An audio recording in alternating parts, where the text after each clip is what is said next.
Welcome to The Real and the Woo. I'm your host, Lauri Stern.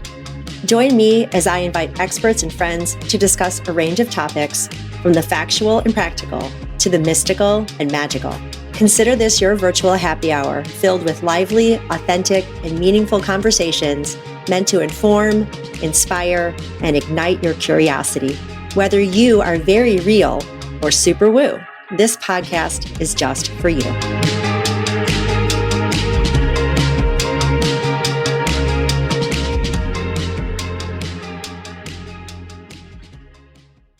Welcome to The Real and the Woo. I'm your host, Lauri Stern, and I'm so pleased to be sitting down today with Jill Foos, who I know from our town, and actually she and I go way back in terms of Kidville. But before we go down the road of history and things like that, I'd love you to tell everybody who you are and why they might know your name already, because you're really cool and out there a lot and doing amazing things. Oh, well, thank you. It's so great to be here and it's so great to see you. It's been a long time. So again, my name's Jill Foos. I am a national board certified health and wellness coach. And so what does that mean? What is a health coach? A health coach is someone who is a collaborative partner on someone's health journey. And there's all different types of health coaches. I'm a menopause care health coach. So I help women navigate midlife and beyond that menopausal transition. That's really my sweet spot. But there are health coaches for people who have type 2 diabetes or ADHD or chronic disease states like cancer or heart disease. So we show up in all places. And what I like to say a health coach does is we bridge that gap between leaving your provider's office and then showing up at your front door and all the things in between. So we work on those lifestyle interventions like sleep and stress management, nutrition, having a sense of community, managing stress. Let's see, I leave anything out? No, I think that's good. And so I've been a menopause health coach for about 8 or 9 years now. I have my own platform called Jill Foos Wellness. I've always been into health. I've always, since I was 16 years old, I've been into my own health journey, and it's just sort of transitioned as I've transitioned and aged into working with midlife women, which is really my passion. It's what I am. It's what I know. I'm living and breathing it too. So I'm right along on that collaborative journey with them. Yeah. Oh, I love all that. What I love in no particular order is we're the same in that we are taking our wealth of knowledge and experience and helping other people understand themselves better in the ways that we can, because we've lived a certain amount of years now. And I feel like female empowerment, which can't happen fast enough or enough in general, really needs to be guided by empowering females and powerful females. And not to dig on any men in the industry, but I feel like we are the ones that know our bodies are best. And so I really appreciate that your journey has brought you to this path, like you said, because you're right there, like so many other people, right? Yeah. And so that's what's so special about being a health coach is that we believe that you are the expert in your own health. Right? We're not here to tell you what to do. We're a collaborative partner. We're a guide. We're going to bring all of the science to the table, but we use strategies to help our clients find their own reasons for change, their own motivation, their own why, on why they want to even get on a health journey and what that looks like for them. Right. So in terms of that, I would imagine that your why came sometime around motherhood, I believe between your 4th and 5th child. I was reading where you first had your first health issue.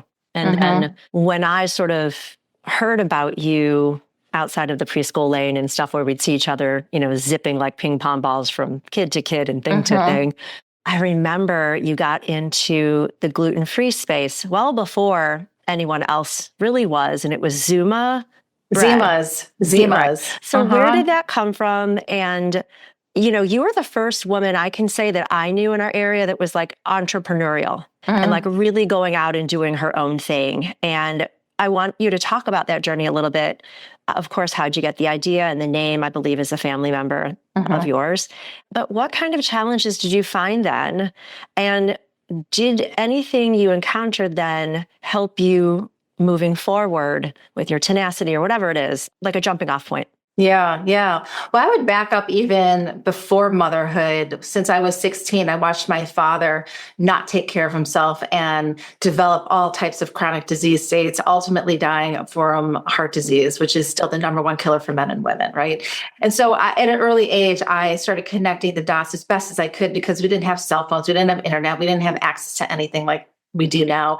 And I had to start connecting the dots to, I don't want to be like that. I'm not going down his path. I'm creating my own path. And I don't know what that is yet, but I am going to learn about my body and how I feel. And I am going to head down that direction.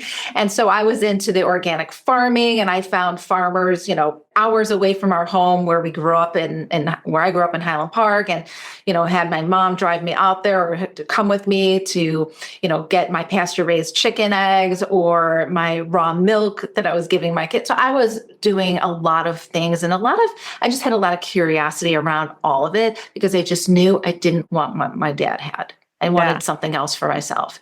By the time I hit motherhood, I was already deep in this way of life. Everything was organic. I made everything for my kids. As I started to have more kids, I couldn't make as much, right? Because it got really busy. But I certainly started with the intention of this mind-body connection, and what we eat is how we feel. So that was really strong in my life early on. Yeah. I created the gluten-free company, which was called Zimas, which is an acronym for all of the first initials of my 5 kids. So Zeb, Emmy, Max, Asher, Simon, Zimas. And then it was called Zimas Madhouse Foods because my house was a madhouse. Right? You had a lot going on. Yeah. And the hockey players, that's a whole other breed. Yeah. Yes, totally. Just the equipment and the smells alone. I have friends whose kids play hockey. It is a breed unto itself. God love you. Yeah, it is. You are all in with the whole thing. Yeah. But back to Zimas, I knew that eating gluten-free worked for me. And I had kids who had various, food intolerances or ADHD or eczema, psoriasis. So I knew that this was something I wanted to do, even though in traditional medicine, I'd go to the pediatrician, he would just be like, hogwash, Jill, like that has nothing to do with anything. But I felt something and I stuck with it without really knowing the science behind it. And it produced the results I wanted. My kids felt better. And so I couldn't find certain products that I wanted. So I was just like, all right, I'm just going to create them myself. And then it was very grassroots at that point. I created mixes, different types of muffin mixes and crepe mixes, and eventually launched a company from it and sold the product into the stores. And so it grew into this thing. It was really hard to do it all with my kids. My first job was really being a stay-home mom and helping them. And that's really what I wanted. And this thing just grew out of my kitchen and took on a life of its own, which was an amazing experience for me. Yeah. I remember it was sold at the sunset. So are you still in that business or that's okay? No. Yeah. I was just writing a blog post about the crazy month of May and how everything happens in May. And especially for working parents, just being expected to be everywhere all at once, all the time in May. It's just nutty. Even if it's the life we signed up for, just like you said, this is the life you wanted. And you got some bonuses, right? So then that sort of went by the wayside as something else evolved for you. And so I remember the next thing. It's I have my little Jill moments in my life, right? First it was oh, that's the girl doing the bread. And then it was a fellow yoga instructor had started to lose her hair. And soon, I don't know, months later, I don't know how many months later, she had, just like you, this gorgeous head of hair. And she said that she had been seeing you. And so I don't know at what point in your career that was happening for you, where you started to figure out, I don't know if that was full on menopause work at that point or just something going on with females that you couldn't identify. So at what point did you connect the dots then?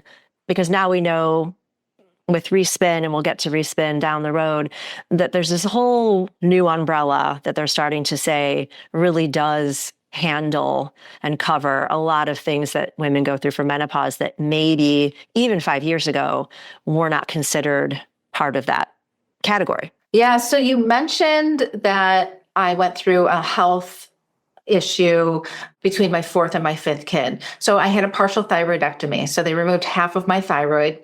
And back then, they took out half your thyroid. They sent you on your way with Synthroid and just said, have a good life. But they didn't say, oh, by the way, X, Y, and Z might happen to you. And one of those is hair loss, right? So anytime, I am genetically predisposed to hair loss just because of my family history and my genetics. Many people are. It's not just for men, it's for women too. But you might not know it until something happens. And so that's something that happened to me was the partial thyroidectomy. And that really changed a lot of things for me. I went from feeling really good to all of a sudden having chronic hair loss for 27 years. I had a loss of libido. I had weight gain or weight loss fluctuations, brain fog, fatigue, sleeplessness, like mood changes, all because of my thyroid not really being optimized once I had that partial thyroidectomy. So that was a long road back. And that's really what inspired me to turn to functional medicine. And so in functional medicine, we don't look at normal ranges, we look at what are optimal ranges. So when you go to your doctor and you get your blood draw and it comes back and you see like some numbers might be in red, like a warning sign, others are in green. Well, even the ones that are in green might still be the warning sign in your low end of normal or high end of normal. That's not really an optimal space, especially if there's something happening. And for me, hair loss was the one thing I could see, physically see, that made me think, okay, there's something deeper going on here.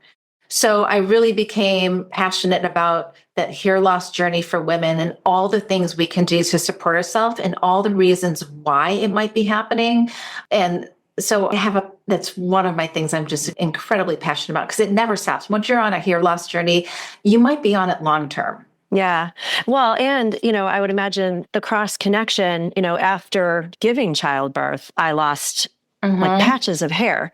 Yeah. And then, of course, when we start to have hormonal fluctuations, just as we age into the menopause space, our hair changes. So it's really confusing. How do you know it's thyroid versus child, bearing versus menopause, right? So have you figured that out? Yeah. Usually after having a baby, that hair growth comes back in, right? As your hormones sort of get balanced again. But if you are genetically predisposed to hair loss, so that's called androgenetic alopecia, which is what so many women have. When you go through menopause, when you start in perimenopause, that could be another trigger because your hormones are really in this chaotic, fluctuating roller coaster ride. But when we get into menopause, we have more of a decline in the estrogen and decline in all of our hormones. And so it's really how sensitive your body is to the hormonal fluctuations and combined with the genetic predisposition to hair loss. So a lot of women see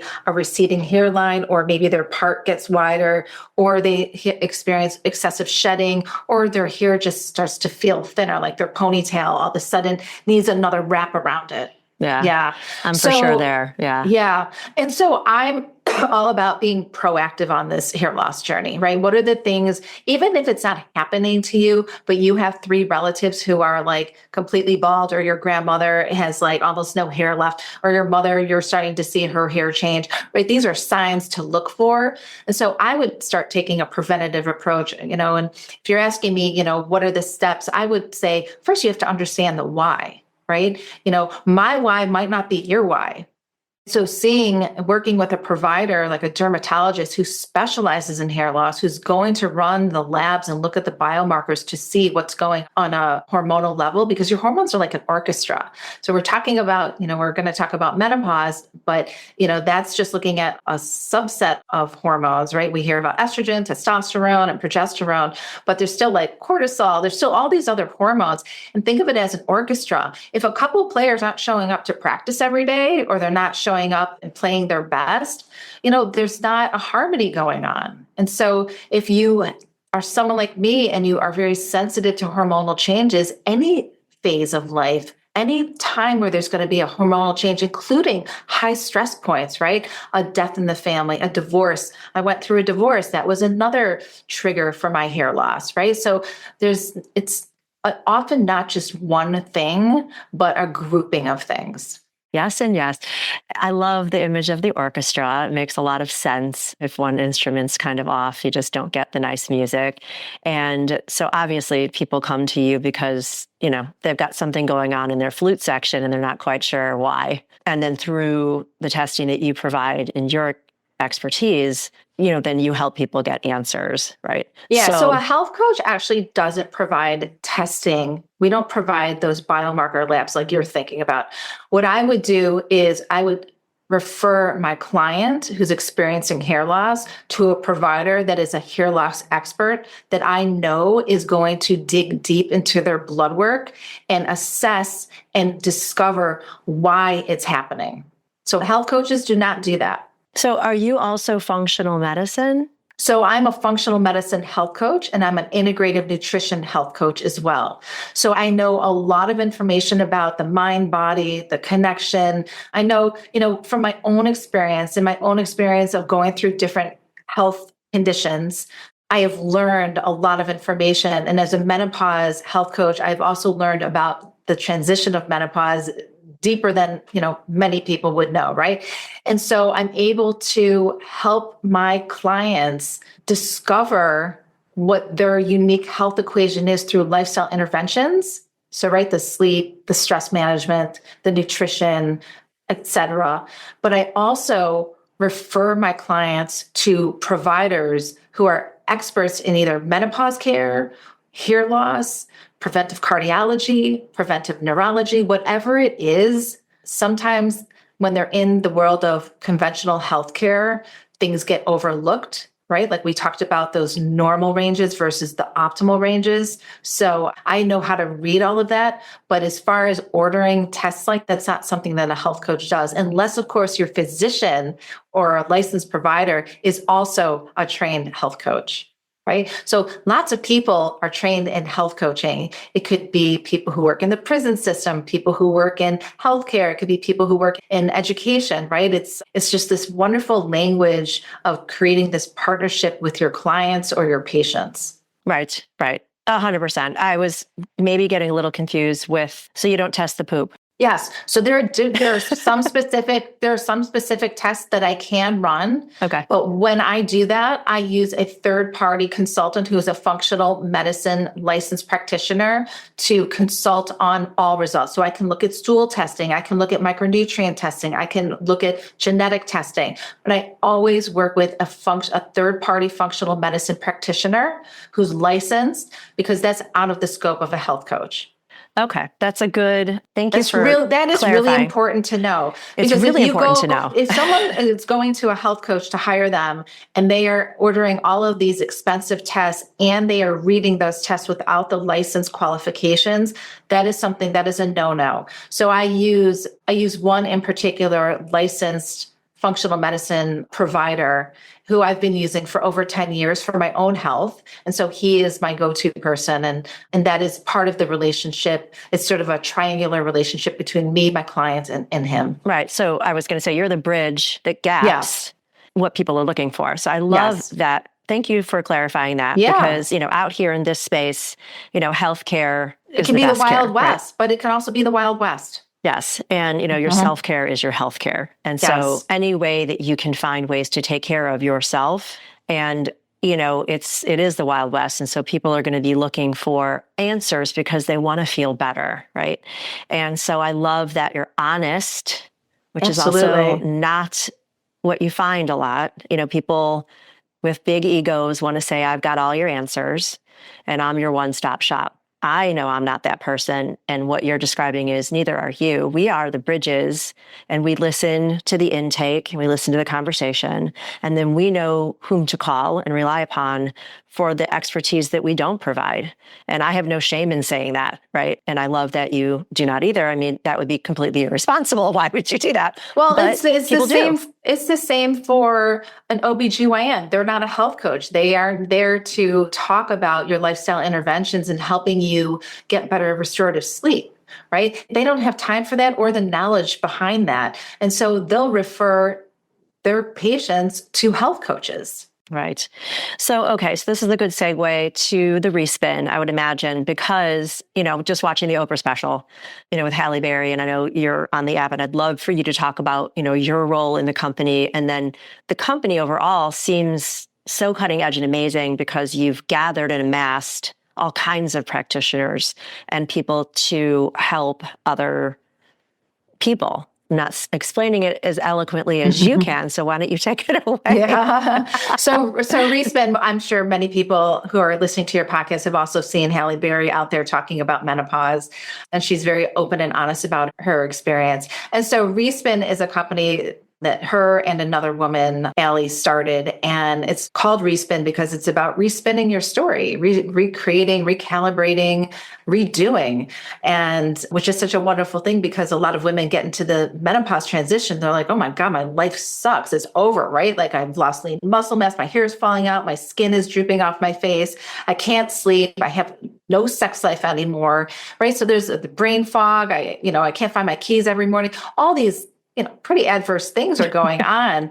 But really, when you look at it and get to the other side of menopause, it's just really this beautiful space where you can really feel reignited to recreate what you want. And I'm like the poster child for that. Yeah. So Respin is a menopausal platform where we have an app that helps you track certain habits, certain healthy habits around the pillars of health that we've talked about, those lifestyle interventions, plus live group coaching. So we are building a community of women who are getting the group coaching, the support from the community.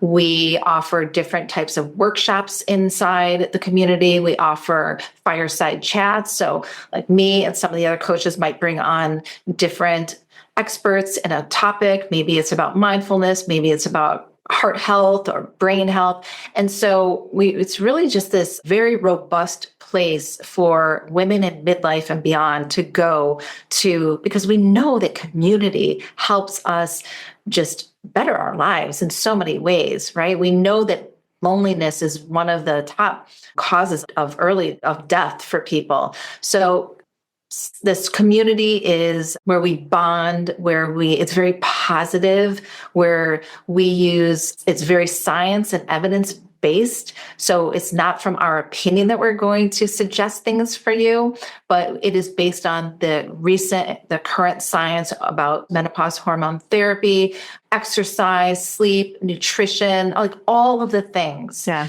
So it's really just such a wonderful space. Well, it's a wonderful space, and it's exciting too, because sometimes traditional medicine takes a minute to catch up to what's really happening. What I loved about watching the special, and I remember making notes and texting you also, I was all fired up about it. It's, my husband's a physician, and there definitely is a marriage between, not just my marriage with my husband, but, all of the things, right? It takes a village, it takes a community, it takes, medicine and wellness and alternative applications of things in combination sometimes or all of the time. And it's a personal choice for people. Obviously, if you're having a true medical problem, please seek a medical professional. Absolutely. And if you're having, a variety of other problems, there's so many people that can help us.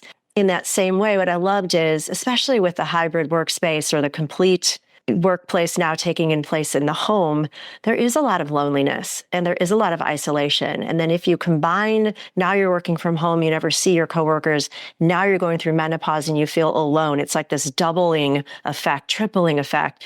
And it's just this weight, right? And when I see people, what I aim to do is to lift that weight and remind them they matter and remind them they have every right to feel good in the body they have and to find those answers. And I provide my answers my way. I wrote down the word mindfulness right when you said it, because that makes a difference too in how we sleep and how we eat. And there's so many people who I call them the whole bag people, they start eating the chips and now they're just going to eat the whole bag. And so that lack of self-control, that takes a number on people too, And so I just want people to feel better. And I love that you guys are really creating a community of really kick-ass, cutting-edge women and men. But it's such a gift at this time, I feel, because it's just, and I'm sure you can feel it. It's like we're standing on the edge of like this big leap that will make life really simple, I hope, for a lot of people. So do you have anything, within that cutting edge space or anything coming down the pike that you're excited about, that you see coming, that you can tell us about? Oh, we always have like really exciting things going on. One of the things that I focus on in this space outside of my group coaching is sexual pleasure, Yeah. right? This topic that is still a little bit taboo out there, Right. right? Yeah. And depending on who your friend group is, they're either all in talking about it or they're not talking about it at all.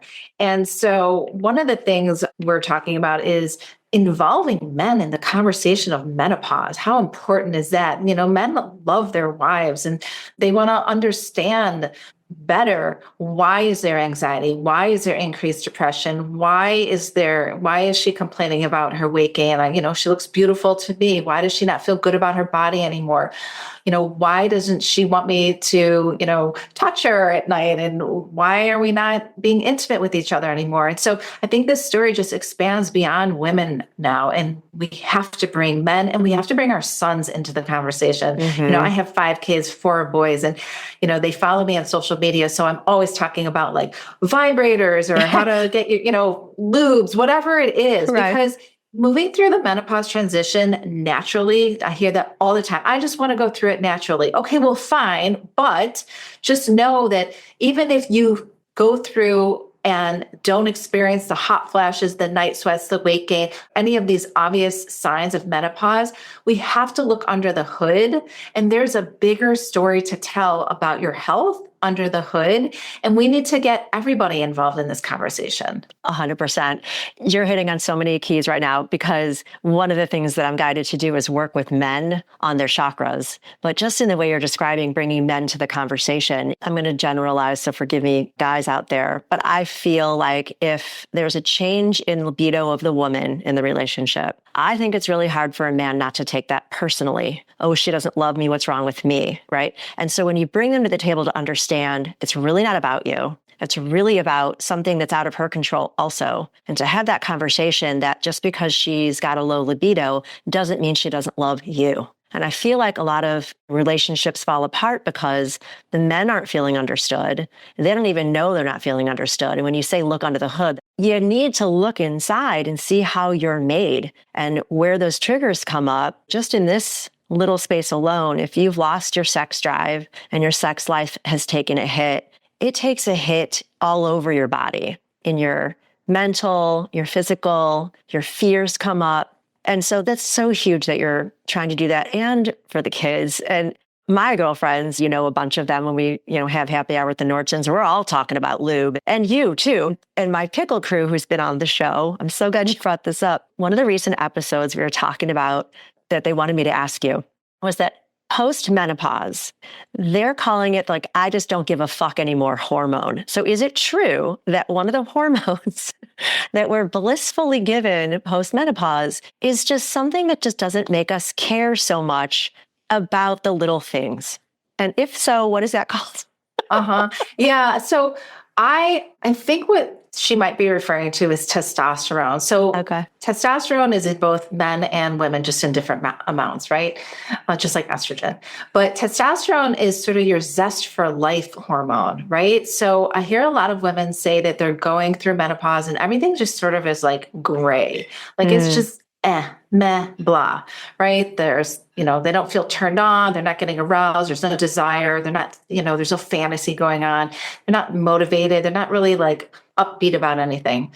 So when you get your testosterone optimized, all of a sudden your life becomes more in color. Right? It's just this zest for life, this feeling of, I'm motivated now. And so I'm not sure about, I hear a lot of women say I don't give two F's anymore, but I think that is more about being postmenopausal and just having a different mindset about your life more than the hormones, right? A lot of women get on the other side of menopause and say they have this awakening of, I don't give an F what this person thinks of me anymore. I am going to actually make decisions based on what I want, what I need, what I desire, what I hope for, and I am going to recreate my life, right? Mm-hmm. Hence the Respin. Right. Okay. Yeah.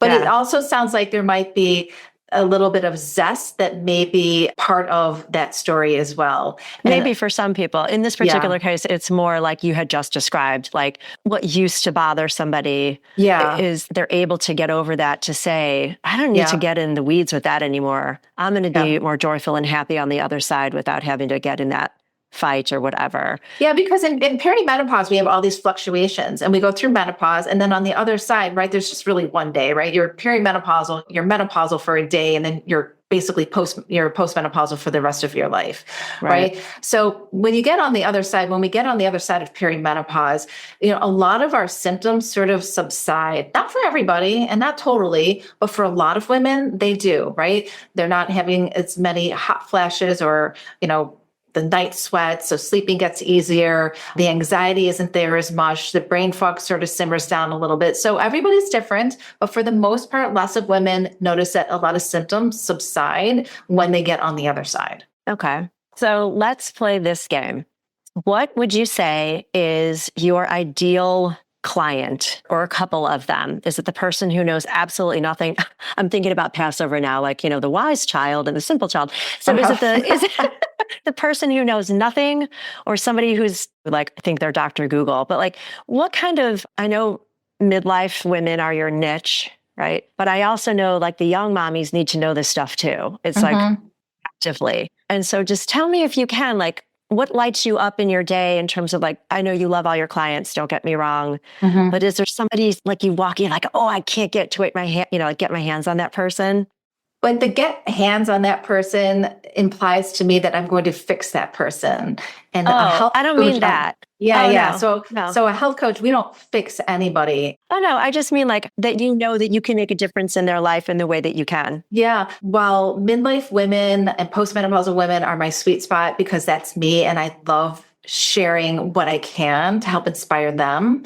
I work with women who are premenopausal or perimenopausal, definitely postmenopausal. So to me, I just light up knowing this person has made the decision to do something for themselves. So to me, it doesn't matter where on the spectrum they're showing up. I'm just excited they just showed up because, a lot of people who are health coaches or who are helpers in the world, like therapists, social workers, and so on, a lot of people are mandated to go to them, right? From maybe the court system, right? And so I don't have people that are mandated to see me. They are voluntarily showing up and ready to do the work.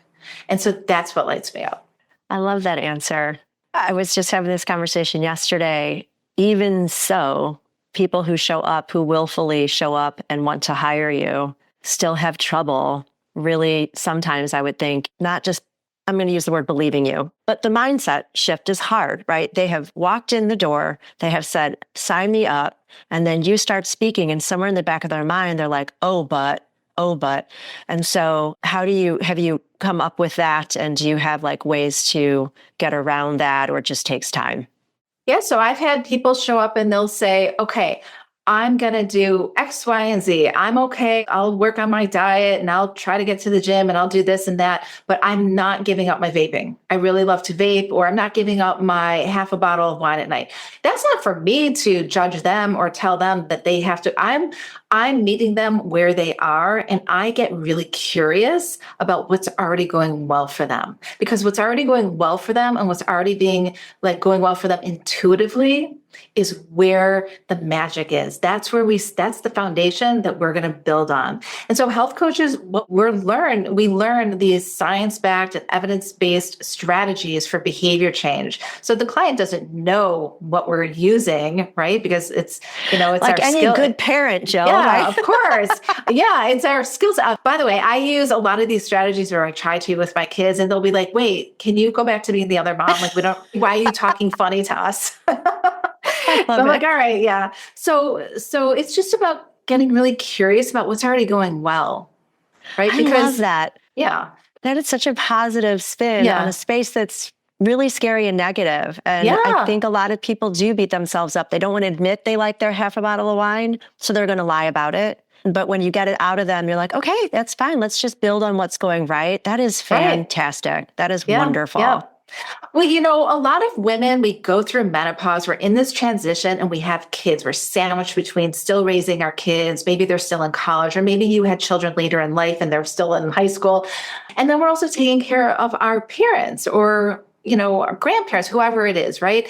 And we're also just trying to take care of us. And we're always like last on the list. But, I think it's important to recognize that, we have to, as a health coach, we are meeting our clients where they are at, and they may have forgotten what their strengths are because they are sandwiched in all of this chaos going on, right? Their kids might be going through puberty, then they have their elderly parent, in a nursing home, whatever it is.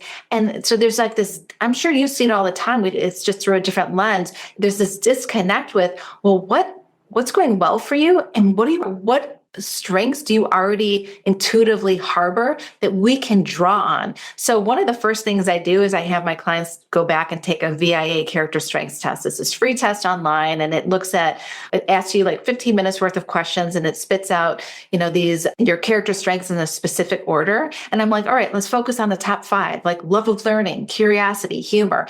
And how can we pull these back into your health story, your health journey, because you're already doing those things well. Yeah. They're already there. That's brilliant. Let's just use what you have. Forget about what's at the bottom of the list. Like we'll deal with that later. But what's at the top? Love of learning, great. Let's learn about menopause, because believe it or not, so many women are still in the dark about menopause and afraid of hormones and afraid of the discussion and, afraid of the establishment, the medical establishment. Well, I mean, my mother, before she passed away, that whole generation, she was in her 90s. When she passed, they're afraid of going to the doctor because they have a lot of friends that never came out of the office once they went, right? You've heard the stories. And so, yes, through the different lens, I mean, just what we're talking about, the fact that we're talking out in the open about menopause and female parts and sexuality and sensuality and lube and vibrators. I did a whole workshop with a financial group on their money body. And one of the things we don't talk about, not just sex, but you don't talk about money, you don't talk about politics. Yeah. So if you're raised in a home where, your sacral chakra is completely shut down, which is where we have our sexuality and our sensuality, creativity, passion, and joy, then you're not able to have those conversations with you or me or anybody. And so getting through that by really identifying that they're already doing those things well in other ways really does backdoor it into like, well, okay, now we can really talk about your sexuality and anything else. So I love that, which is a good time. And now it's time for Joy on the Fives.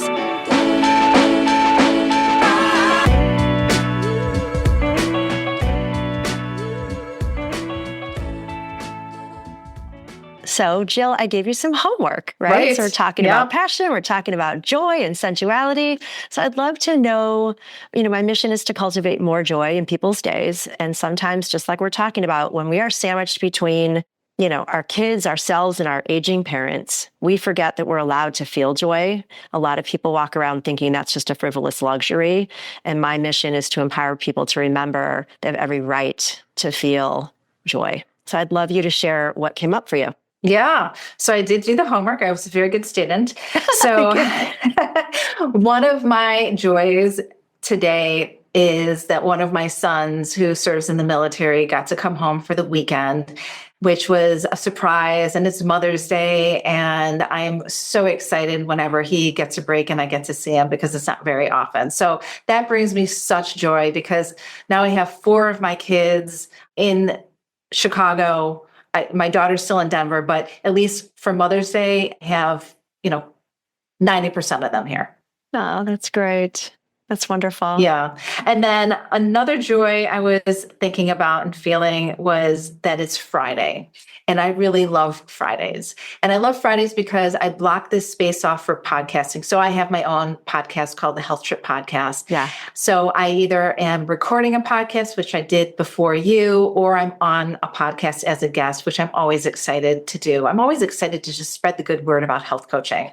So that brings me a lot of joy. I love Fridays. I also really value my weekends. And even though as an entrepreneur, I do work a little bit on the weekends when I have to, I really love the self-care that I can get in on the weekends that I don't get in necessarily Monday through Friday. So I am very good at turning the switch off and just taking that deep breath and relaxing and taking care of myself and spending time with myself or with my partner, with my dogs, whatever it is. I've been on a mindfulness kick myself for about a year, and well, it's almost a year and a half now. I felt like it was the one component missing to my health equation. And so I've really been working on mindfulness. And so being present with what I'm doing is something that I'm always trying to work on. Doesn't always happen, right? Yeah. There's no perfection, but so I love the weekends for all of that. And then of course it's Mother's Day on Sunday. And I love to, my mom is still with us and she's a 2-time cancer survivor. So I love celebrating her. I love that my kids are going to be celebrating me and the relationship that I have with my kids. So it's a good weekend. That's wonderful. Thank you for sharing all of that. I wanted to ask you just, this is the real and the woo. And so you just brought up mindfulness. So would you like to share some of the woo-woo practices that you've embraced or enjoy that work for you? Woo-woo. What do you mean by woo-woo? Well, I would say some people think meditation, let's say, or just taking some breaths, believe it or not, is a little out there. And seems crazy to me that people would think that's out there, but there's a whole, just like menopause, right? There's a whole wellness, spirituality, woo-woo space. So it's not just about astrology and getting your palms read. It's about reading yourself and knowing what brings you into just what you said, presence. Yeah. For me, it's yoga, it's meditation, it's sometimes taking a walk, playing with my dog, whatever brings us into that present moment. And so I just was curious if there's any regular practices that you enjoy in that space. I wouldn't really call any of those. They're all science-backed, heavily science-backed, right? Thank you. I mean, thank you, Jill. Yes. Yeah. None of that's, who to me is like, I don't even know what that means because everything you've mentioned is evidence-based. There are clinical trials on them. We know that they work. We know that the brain changes. I'm going to have to change the name of my podcast now to just the real. Right. Yeah. So my evidence-based moments, that's what I'm going to call them. I love red light therapy. I am a red light therapy. I'm so glad you brought that up. Yes, I'm a red light therapy junkie. It is not woo at all, but maybe some people are speculative about it because they haven't tried it or they just don't understand the literature behind it. But thousands and thousands of clinical trials on red light and how it creates energy in our cells, and our cells are what give us our life, right? If we didn't have our cellular health, we wouldn't really be here. We would be living a pretty poor health life. So I have a red light therapy cap that I wear for my hair growth every single night. So I have these daily routines. I do that at night before bed. I have a red light therapy mask that I wear. I have a red light therapy box that I sit in front of, a body panel that I also do. I have a red light therapy vaginal device. It's from a company called Joylux, and actually Halle Berry is an investor in that and one of the clinical lead on the Respin team. She's behind that product as well. So it's called Joylux. So I don't use that one all the time. The other ones I use every single day, but there is a lot of amazing science on red light therapy. So that's probably woo-woo. Right. And see, to me, that would be like not woo-woo at all. That's like a science. Okay. Yeah. You look a little odd when you have them, like an outer space astronaut. I love the hair. And I know on your website, because I just texted you or emailed you last night about, you had this great recipe on for chocolate ice cream. I don't have an ice cream maker, but then you also were sharing a discount for another healthcare product that you enjoy that has like oxygen and water only. The AO2 Clear. These are oxygenated nanobubbles. So one of the things I do is the products that I use that I love and use on a daily basis, I have affiliate codes where you can get a discount on these products. So I have a whole page on my website of my favorite products, and nothing is on there that I don't use, so it's not that I just endorse it. I actually use the product, and these are science-backed products as well. So yeah, the red light therapy cap to me has been an absolute game changer. If anyone out there is listening and thinking, okay, I have 3 bald people in my family, I probably have genetic hair loss, my hair is thinning, but I'm not ready to take medications yet. I'm not ready to do anything invasive. Red light therapy is a great preventative measure. It can be used as a standalone therapy or combined with other things. And it's lifelong, so it's non-invasive. You wear it on your head for 20, 30 minutes a night. And I wouldn't recommend buying the ones on Amazon. They're while they might have good reviews, they're just not the prescription strength. So if you're going to spend the money, get one that's actually going to do the work for you. Well, because there's just my limited research just on investigating some of the masks alone or the panels, there's not just red light, there's different colored lights, right? That some of them are good for sleep and skin, correct? Me if I'm wrong. I wish there was one product that you could put on your head and then also on your face and then on your neck and then sit in front of, so you wouldn't have to buy all of these things. Right. Like just get like some kind of like machine that you stepped in, like cryotherapy, but it was red light. Yeah. Right. Well, Let's invent that. They do make like, very expensive panels that you can put on walls and literally cover your body. But I like, your hair follicles need the red light on them, right? And so, each hair follicle is its own organ, and inside these organs are cells, and inside the cells are mitochondria, and the mitochondria produce ATP. So the cap sitting on your head is really working on your hair follicles, the organs, and creating energy respiration so that your hair has energy to grow, because it takes a lot of energy. So like when you're going through menopause and you're stressed out and your hormones are not playing the orchestra that they're supposed to be playing, and maybe you're going through a divorce or dealing with a kid who's causing you a lot of stress, whatever it is, you don't need hair to survive. So your body can survive very well without hair.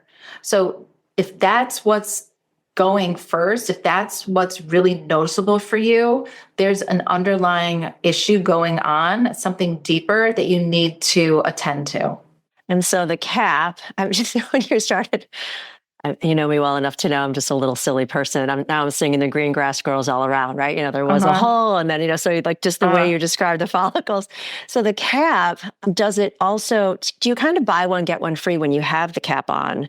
Is it only for hair, or are there other benefits that kind of sink in that are more relaxing, let's say, or does they do anything else, or it's really just for the hair follicle and that's that? You mean the red light therapy cap in particular? Yeah. It is actually, I find it really relaxing. So I do it at night, like for 30 minutes, and I'll be reading a book at the same time. And it's really relaxing to me. There's not enough heat to like burn you, nothing like that. But it does feel a little bit, warm. And it's just, we're talking about mindfulness, and I try to always like check off a couple boxes at the same time. So if I'm wearing my red light therapy cap, maybe I don't read my book, and that's just a time I'm practicing mindfulness. What does it feel like? What is my breathing like? And I just try to slow down in that point. So I'm trying to check off these two boxes. When I'm sitting in front of my red light therapy panel, I always practice mindfulness, close my eyes, and I just don't think about my day, but think about, maybe I'll practice box breathing, or maybe I'll, just be present in that moment and just sort of think about, what do I hear? What do I, and I practice these different strategies around mindfulness, because it's not intuitive to me. It's an intentional practice. It is not easy for me. For some people, it might be easy. It's not for me. Yeah. I just used box breathing in my yoga class this morning. It's one of my favorite things to do. Yeah. So to me, mindfulness was woo until I dug into it. Okay. But now I know it is very much science-backed. Right. It's just like vibrators are science-backed. Masturbation is science-backed, right? Mm-hmm. And so while we think all these things are crazy or woo or nuts or whatever, there's science behind them for good reason. Or taboo, right? Right. Yeah. Right. I would like to know, maybe that's something, somebody's invented this by now, but a vibrator that actually plays your favorite music to the beat would be nice. Like that brings music to a whole new level, right? Yeah. And then as far as like the mask goes, do you have to wear goggles when you also wear the mask, or just close your eyes? That's what I've always wanted. Just close your eyes. Sometimes the panels come with little goggles that you can wear, but I just close my eyes. Yeah. The mask is really cool. Red light therapy, one of the main uses for it is wound healing.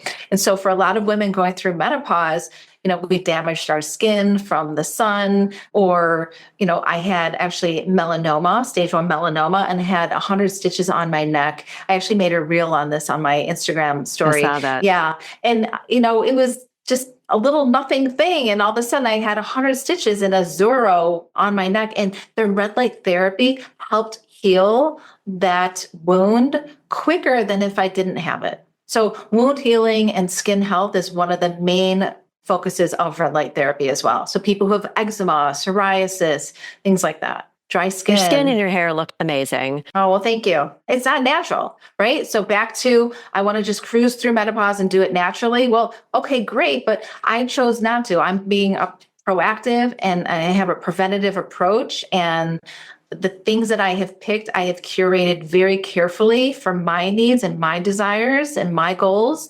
And red light therapy is definitely in the top 5. So wonderful that you so willingly share that. And I love that you've vetted all your products that you also have on your website, which again speaks to your responsibility and you're taking your job very seriously. So I appreciate that about you. I also appreciate talking about reels. You know, my friend Pam, her whole niche is bone health. So she took herself from osteopenia and she increased her bone density. I know you just made a post about this because you were on the treadmill with your weight and your weighted vest and that you were going to retest. And through not just weight bearing exercise, but she also figured out nutrition to help increase the bone health. You guys should speak. And it's just fascinating how, you know, you've probably inspired a lot of people that never even considered getting their bone density checked. And they never even considered having the bravery to go to the gym in a weight vest and do what you did. So I just love that you're getting all that out there too. And I love, you know, she and I were talking before we got onto the podcast here that she's worked up to pull-ups without assist, which is such a huge thing. And people might say, well, it's like geometry. Like, do you really need to do a pull-up in your life? Well, no, but if you want a goal, then, you know, you're a living, walking example that you can hit the goal. Yeah. And so congratulations, because they're not easy.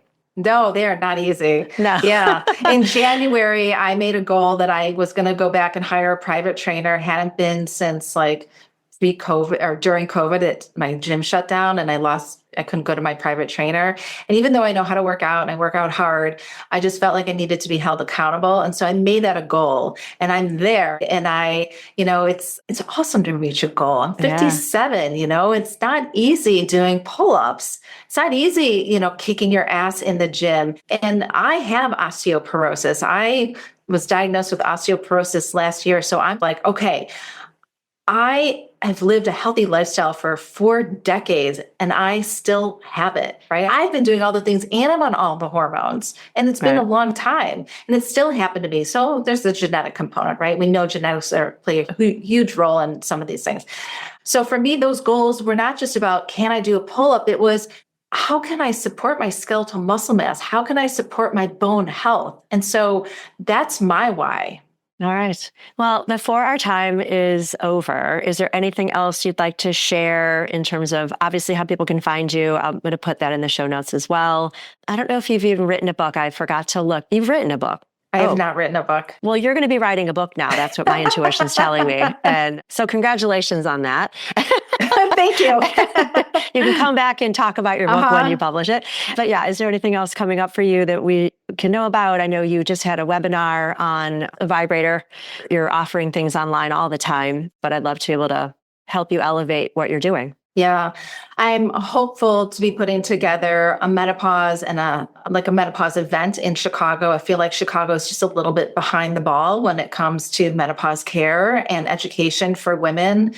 You know, LA and New York really have it going on, but Chicago needs a little bit of a push. We need a little fire under us. So that's something to look forward to. And if you follow me, you'll be in the know of when that's going to happen. And it'll be a hybrid of menopause care specialists and menopause health coaches, because again, I really appreciate you bringing me on today to really share what a health coach is and where we are, how we connect the dots for our clients and where we fall on that health equation for someone, right? And so look forward to that, because that is definitely going to happen. It's going to be a lot of hard work, but it's going to happen. Thank you. I'm excited to find out when that is. So Jill Foos, from a long way back in the preschool to now, I really appreciate you coming on the podcast today and spending all this time with me. I know you're really busy, and congratulations on everything that you've amassed, and may your journey continue to help us all. Oh, thank you so much. And you as well. I'm so glad to know about your podcast and know that I didn't really realize all the amazing work that you were doing. And now I do. And it's really wonderful. There's